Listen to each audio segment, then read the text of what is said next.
Olá, pessoal, a paz do Senhor. Eu sou a Tia Polly do canal da Turma da Tia Polly e hoje nós estamos aqui para mais uma pré-aula da classe dos juniores. Se você é professora dessa classe, seja muito bem-vinda ao nosso canal. Se ainda não é inscrita, não deixe para depois, se inscreve agora e também te convido para participar do nosso grupo lá no Telegram.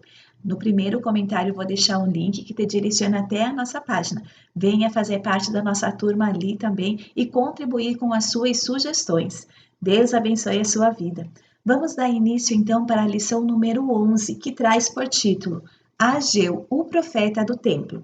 Como sugestões de hino, eu trago para vocês, tem um hino da harpa, que é o Trabalhar e Orar, tem Servir a Deus é muito bom, a Casa de Deus, porque todos esses, esse é a Casa de Deus, é um hino um pouquinho maior que a da Aline Barros, mas é um hino muito lindo, como eles são maiorzinhos também, eles vão gostar desse hino, certo? O nosso versículo diz assim: Certamente vocês sabem que são templo de Deus e que o Espírito de Deus vive em vocês. 1 Coríntios 3,16. Então, se você tiver algum espelho na sua casa, não precisa. Aqui eu encontrei essa gravura que é o espelho do corpo todo. Se você não tiver, mas tiver só aquele que aparece o rosto, imprima essa frase e coloque ali. Enquanto eles vão falando, eles vão vendo o seu reflexo. E aí eles vão e recitam o textuário, certo? Para eles terem noção. Sempre que a gente trabalha com espelho ou fotos, ele tem um impacto maior, né, na cabecinha dos nossos alunos. Então, por isso que eu trago essa sugestão para vocês, para eles entenderem que eles são também o templo de Deus. Amém? E o que nós vamos ressaltar nessa história? A gente vai contar para eles um pouquinho sobre esse contexto histórico que Deus usou Ageu. E nós vamos contar um pouquinho agora sobre o contexto histórico. Até agora, os profetas que nós estávamos estudando, eles foram profetas que estudaram antes do cativeiro, que profetizaram. Até agora, os profetas que nós estávamos estudando eram aqueles que profetizaram antes do cativeiro. Nós tivemos ali os profetas que profetizaram durante o cativeiro. E hoje nós vamos conhecer um profeta que veio depois do cativeiro, certo? Como que aconteceu esse contexto? O Ageu foi levantado durante o reinado Medo-Persa. Lembra que veio a Síria, levou o povo cativo, né, o reino do norte ali, veio a Babilônia e aí levou aquele reino do sul, levou os utensílios do templo, destruiu o templo, certo? Destruiu toda a cidade. E o meio da Babilônia trabalhar é assim, levando todos para o seu reino, certo? Só que aí, durante as guerras, levantou um outro reino que era formado por dois povos, os medos e os persas, por isso que a gente chama o reino medo-persa, e eles vieram e invadiram ali a Babilônia, dominaram a Babilônia, e durante, né, um período lá, o rei, que estava governando na época, tomou, né, começou a ler as leis do Senhor, ouviu essas profecias que eles tinham que voltar sobre o povo dele, um pouco por medo e um pouco por, né, querer também ser abençoado, e porque era a forma do sistema deles ali, eles mandaram o pessoal para expandir o território, não era centralizado, era descentralizado. E aí ele manda então o povo voltar para Jerusalém, ali para a terra deles, e reconstruir a cidade, reconstruir o templo e adorar a Deus. E aí esse povo ele volta para essa terra ali de Jerusalém com essa intenção de construir o templo.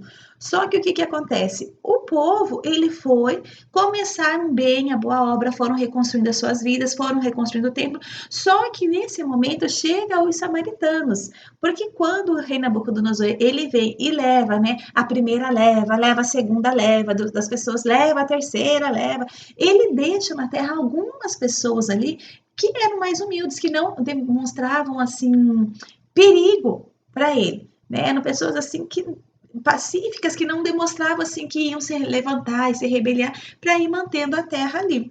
E essas pessoas eram os samaritanos e eles ficaram ali. E esse povo, ele acabou então, aí veio um novo povo para aquela terra, houve uma mistura de cultura, uma mistura religiosa, um secretismo religioso que nós falamos, e esse povo, ele acabou então deixando as coisas de Deus e colocando em suas práticas também coisas pagãs, né? O que a gente chama de sincretismo religioso, e o Senhor não se agradou. Quando o povo volta, né, o povo de Israel volta lá, eles não querem se misturar com esse povo. Por isso que a gente tem aquela briga entre os judeus e os samaritanos que eles não se dão. Porque o que acontece? Quando os samaritanos chegaram lá e falaram, não, deixe nós nos unir aí para construir o templo junto com vocês, para nós adorarmos né, todos juntos. O povo de Israel que voltou não quis, falou, não, vocês aí contaminaram as práticas, vocês, né? Não, aqui não, aqui nós vamos adorar somente a Deus, e eles não queriam essa mistura. Eles então viram que não conseguiram se aliar ao povo, eles começam então, vamos então afrontar esse povo. Quando eles viram que aquele povo não desanimava, eles mandaram então mandaram cartas para o rei que daí já não era mais o rei Ciro, era um outro rei, levantou um novo rei. E aí esse rei não estava sabendo de algumas coisas, então ele falou assim, olha rei, se eles construírem esse templo, eles vão começar a ameaçar você. E aí o povo então, o rei então falou assim, não, então pare com a construção. E aí o pessoal parou com a construção ali. Por quê? Porque primeiro, como eu falei, veio essa lei do rei. Depois, eles estavam vendo que por todos os recursos que eles tinham ganhado do outro rei, eles estavam vendo que por mais que eles estivessem se esforçando, eles não teriam condição de construir um templo tão majestoso como era da época de Salomão. E aí, o que acontece? Eles acabam, então, e desanimando. E foram uma série de coisas que estavam acontecendo que fizeram com que o povo parasse de construir a casa dele. E então, tinha alguns que eram muito espertos, pensaram assim: olha, já que não dá para nós ir construir o templo, vamos começar a construir as nossas casas. E começaram então a construir as próprias casas deles. O Senhor levanta Ageu e começa a chamar a atenção deles. Quando o Ageu vai falar com eles, sabe o que o povo dizia? Mas não é a hora ainda, não está em tempo de nós reconstruirmos a casa de Deus. E o Senhor se revolta e diz: vocês estão vivendo, né, em casas apaineladas, eles querem dizer uma casa muito chique, uma casa muito poderosa, e a casa do Senhor em ruínas. Aquele povo então começou a se preocupar somente com as suas casas, com o seu trabalho, com o seu próprio bem, e começou a deixar de fora as coisas de Deus.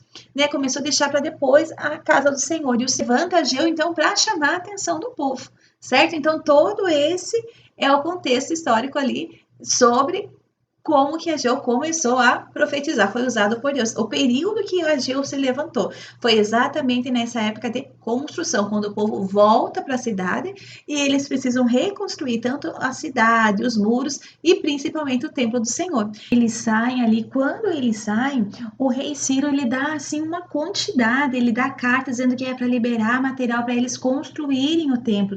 Ele devolve todo o ouro do templo para o povo. O povo estava preparado para fazer aquilo, mas mediante, né, as afrontas que eles sofreram, aí depois, né, que os samaritanos também fizeram, aquele desânimo daquelas pessoas mais antigas que estavam vendo que o templo não ia ficar tão suntuoso quanto o que era o do templo de Salomão, quando aquele povo começou a ver atender mais os interesses pessoais dele que a casa, isso começa a desanimar o povo e eles param a construção do templo. Aí sim que o Senhor levanta então Ageu e faz essa chamada. E o Ageu ele chega para falar ali com os líderes. Um líder animado, né, o líder ali que obedece, ele faz com que o povo também obedeça. Então ele chegou e falou ali com Zorobabel, que era o governador, e também fala com Josué, que era o sacerdote da época. Ele entrega essa mensagem para eles. Eles então obedecem e voltam então à construção do templo. Então, todo esse contexto histórico é para vocês poderem também fazer uma ligação com o que a gente aprende na palavra do Senhor, lá em Coríntios, que é o nosso textuário, que fala que nós somos o templo do Senhor, somos a casa do Espírito Santo, que o Deus habita em nós. E como será que tem sido o cuidado que nós estamos tendo com esse templo do Senhor? Certo? Então, a gente vai ensinando as nossas crianças que nós precisamos ter tempo para as coisas de Deus. Se nós somos templos do Senhor, como que nós estamos fazendo para que o Senhor habite em nós? Será que nós estamos reparando o nosso altar na presença do Senhor? Será que nós estamos ali confessando os nossos pecados, arrumando as nossas arestas, pedindo perdão pelas nossas falhas? Por quê? Porque tudo isso que a gente vai deixando de fazer, o nosso tempo com Deus, o nosso tempo de oração, de intimidade com Deus, se a gente for deixando, o inimigo vai abrindo brecha.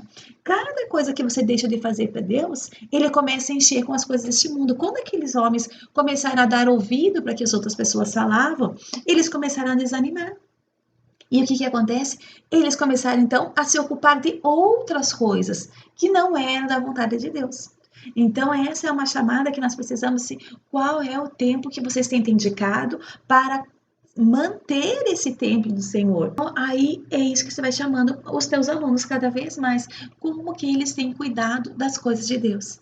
Será que eles já acordam, já vão para a escola, já passam o dia inteiro, vão depois da escola vão brincar, depois vão jogar, vão fazer a tarefa, e quando eles já vão dormir e passaram ali o dia inteiro sem nem lembrar que Deus existe, sem nem agradecer a proteção de Deus. Então, tudo isso a gente vai falando assim, sem alimentar essa casa, né? Sem alimentar ali com a palavra de Deus, com oração, com louvor. Então, é essa a ideia da aula de hoje, é mostrar o que aconteceu com aquele tempo, né? Quando aquele povo, quando perceberam, estavam já sem se preocupar com as coisas de Deus, deixaram tudo que é de Deus para depois, né? E estavam ali investindo só no seu pessoal.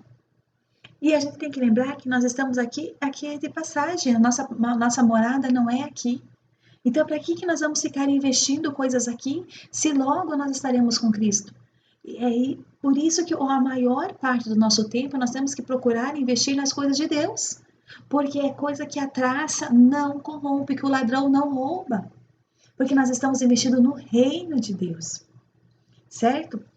Então, vamos mudando, né, a mentalidade das nossas crianças para que se ocupem mais das coisas de Deus, ainda mais eles que têm mais tempo, né, que ele tenham tempo para brincar, para jogar, para se divertir ali, mas que eles tenham tempo também para continuar ali cuidando da casa de Deus. E lembrar também que além de nós sermos a casa de Deus, eles também estão num templo, aqui de 4 paredes também, que é a casa de Deus. Lembrar que eles têm que ter cuidado com a casa de Deus, não vamos ficar riscando o banco, não vamos jogar lixo no chão, colar chicletes, não vamos ficar depredando, né?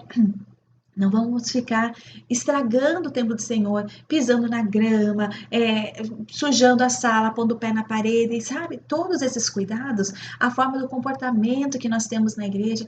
Estamos na igreja, vamos nos conectar com Cristo e não ficar em celular, ficar indo para fora toda hora, ficar riscando, comendo, tantas outras coisas que a gente faz dentro da casa do Senhor, certo? Então, esses 3 aspectos, o histórico, nós como templo do Senhor e o cuidado com a igreja mesmo física que nós frequentamos, certo? E para finalizar, eu trago para vocês uma sugestão de brincadeira, que é naquele estilo vivo ou morto. Quando você falar uma atitude positiva que ajuda ele a manter, a restaurar o templo do Senhor, e aqui eu coloquei mais tanto o templo o espiritual quanto o templo físico da igreja. Então, tem templo para orar. Aí eles vão ficar de pé, passar o dia jogando, aí eles vão sentar, e assim você vai fazendo. Eu coloquei alguns exemplos aqui, mas como você conhece a realidade da tua igreja, você vai conseguir falar muito mais. Não, aqui, Pauline, eles destroem o jardim da igreja, aqui eles gostam de ficar chutando uma placa, enfim, você sabe quais as fragilidades, você pode ir inserindo aqui também, certo? Então, são essas as sugestões para a aula de hoje. Que Deus abençoe a sua vida, abençoe o seu ministério. E semana que vem, se tudo der certo, estaremos aqui novamente. Tá bom? Desde já, deixe o seu like se você gostou das nossas dicas. E não esquece de participar conosco também. Deus abençoe vocês. Até a aula que vem. Tchau, tchau!